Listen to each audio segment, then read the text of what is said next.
What's going on, everyone? This is Greg with SportsRehabExpert.com. Today we're going to be covering the pigeon stretch, more specifically the exact muscles that you are stretching. What you're stretching likely isn't necessarily what you think you are stretching, and there are ways of manipulating the pigeon stretch so that you can hit different musculature. So today we're going to be covering two main muscle groups that you can hit with the pigeon stretch to improve both hip internal rotation and external rotation of the hip. You just have to know how to orient your body accordingly to hit the targeted musculature. We're going to describe exactly how you can do that with three different variations of the pigeon stretch. The first two you've likely seen before, but haven't been super specific on what exact muscles you're actually stretching with that exercise. And then the third, really don't know many people who know about this stretch, so this is one that is going to become a little bit more popular. Different muscles that are going to be stretched, we're going to outline which ones those are, helps a different subset of people, and actually it helps improve hip internal rotation in many instances.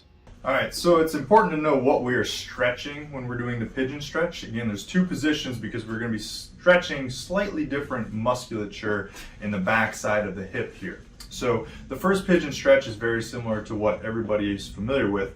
We create external rotation at the femur. So this would be your pigeon pose right here, where the leg's out in front of you and your shin is bent at 90 degrees of an angle.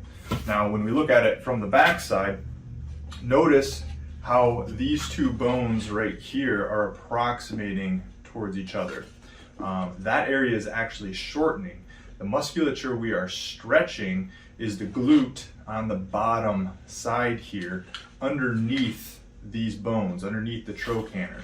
So that's what we are stretching when we wind up into external rotation, which is where you feel the deep stretch right underneath the butt cheek. Now as you lean forward, as we cue, bring the belly button forward, now you can see a little bit of gapping occurring between these two bone structures right here as you lean forward, and that's going to create a little bit of a stretch higher up this quadratus femoris right here. But when you stretch it in that fashion where we're leaning forward, you're not quite hitting the fibers as they orient lateral. And that's where the second pigeon pose position comes into play, is to stretch this quadratus femoris area a little bit more optimally along the direction of the fibers.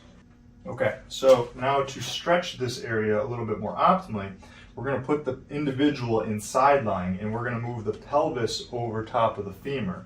So as we roll the pelvis forward over top of that down leg, now you can see how this area is going to start gapping a little bit more so along the lines of that fiber there as we roll over top of that leg.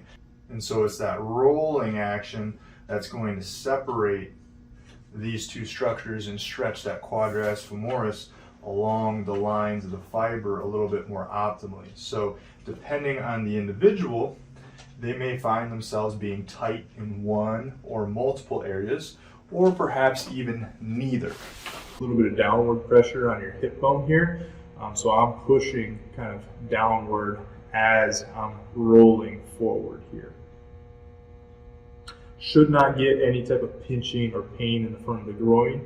If that's the case, usually you have to adjust the height of your leg and put it down lower.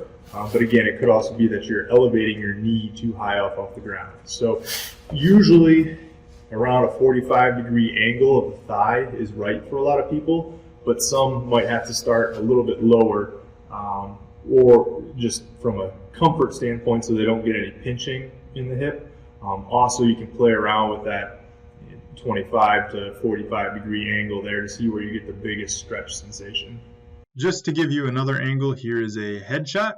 And so you can see me rolling forward over top of the leg and how the leg is positioned. And again, you're going to hang out at this position for anywhere from 20 seconds to 2 minutes and repeat throughout the day if this is indeed the stretch that is going to be useful for you. If you're confused, having pain or discomfort or not feeling the sensations in the correct area, or this stretch just isn't solving the issue overall for you in general, then be sure to email me at greg@sportsrehabexpert.com, and we can jump on a diagnostic call and get real clear on what it is exactly that is wrong for you and get a game plan going directly for your specific issue and your specific problem. So again, email me, greg@sportsrehabexpert.com, and we can talk about pricing in regards to that one-on-one consultation. If you would prefer a DIY or do-it-yourself program, we have those available for you too, with full text communication and full text support where you can submit video chat to us directly so we can still critique your technique of an exercise. Again, send me an email, tell me about what you're going through, and I'll send you the specific program that is right for your specific set of symptoms. That DIY program is a $49.50 charge per month on an ongoing basis to have that communication line directly open to me.